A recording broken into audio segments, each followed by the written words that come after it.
So on 26th of April, I stepped inside a packed theater to possibly watch the most anticipated movie, maybe in recent history. If you don't believe that, then you should just examine the estimated revenue the creators are projecting in the opening weekend, just to understand the number of people that are storming into theaters. The culmination of close to 21 movies ranging from different planets, superheroes, and a plethora of villains that have entertained us for more than a decade, by the way. Avengers Infinity War, which left us rather perplexed and wanting for more, was the perfect predecessor for this movie. How a cunning and always 2 steps ahead of the Avengers, Thanos, understands that he cannot kill 50% of all living creatures manually and acquires the Infinity Stones to do exactly what he was set out to do. Endgame, surrounded by Marvel fans in a packed theater, was an absolutely magical movie-going experience. And here's me telling you why it, despite its length, worked so perfectly without giving anything away. Yes, a spoiler-free review for you guys, so here it goes.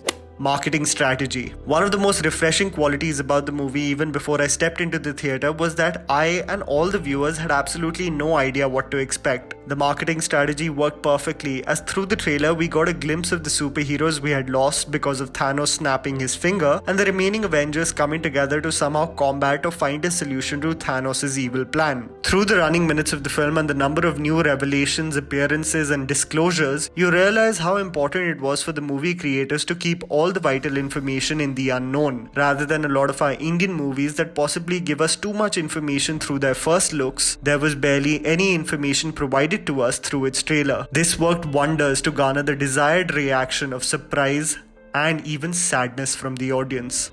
Nuance and depth. The movies in the Marvel Cinematic Universe are known for their light humor despite the monumental task at hand for the superheroes. This is clear through the signature sarcastic tone of Tony Stark in every movie, the cheeky banter showcased by Thor, or even the over-the-top but absolutely hilarious moments whenever Hulk is in the frame. However, what Infinity War introduced to us in terms of depth with characters and the storyline, bringing to us a perspective of the world around us and the treatment by humans to the surroundings we call home, it provided us a much layered Marvel Cinematic Universe. Endgame in many ways invokes a lot of emotion with respect to the scenes shared by characters that have been on this tiresome and grilling journey together. The movie has a way of keeping us fully invested at the task at hand, but in a weird way makes us feel connected to the superheroes like never before. Black Widow, despite being a regular in the Marvel movies, is fleshed out beautifully in the film. In hindsight, it made me feel like it would have been a spectacular thing if on this journey there was an origin film made for this character. Similarly, Hawkeye, a character that is rather disregarded for his lack of powers, has so much heavy lifting to do in this film and shines beautifully in the movie. The characters, their personal lives, origin, every aspect that we have been a part of for all these movies are very well woven in this film. This is the first time that in several moments in one Marvel movie I got extremely emotional, and credit has to be given to the writers and the director for this. The length. One of the biggest fears for audiences before going for Endgame was whether the film could keep us on the edge of our seats for 3 hours and 2 minutes, a length of an international movie that is actually unheard of. But I have to say that I was pleasantly surprised on how time flew by while I was watching this movie. There was no point in time when the team was being assembled, the task at hand was being executed, or when the final battle was taking place did I feel a sequence was unnecessary or didn't do anything for the plot development. The length actually seemed fully justified in my opinion, as the premise the movie had to focus on and the integration of characters it had to do. 3 hours was the least the movie could have been stretched to come to its conclusion.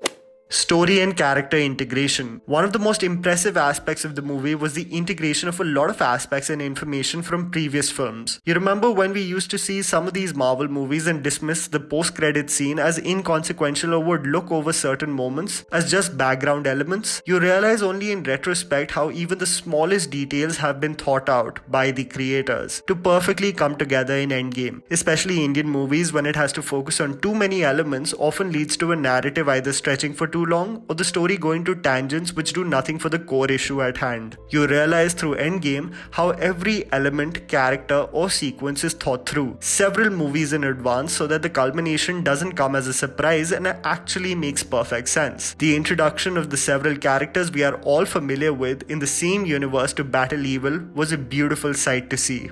And finally, the journey and conclusion. The biggest takeaway from the film is that the payoff is worth it. The wait is truly worth it. I know I'm honestly praising the film so much that it may seem I'm a Marvel fanboy, but I was blown away on how perfectly the creators assembled everything together and possibly provided us one of the most deep, nuanced, and badass Marvel movies. The final battle, its elements and moments provided for some of the biggest cheers and hooting in the theatre. I assure you, you will not be disappointed when you go for Endgame. It's truly worth the long journey we've been on with our childhood superheroes. And that was the video, guys. Write down in the comments below what you thought about the movie. Please don't forget to follow me on Instagram. The handle is right in front of you. Follow me at JammyPants4. Also, please support us by smashing the like button and subscribing to our channel for weekly content ahead. Thank you for watching.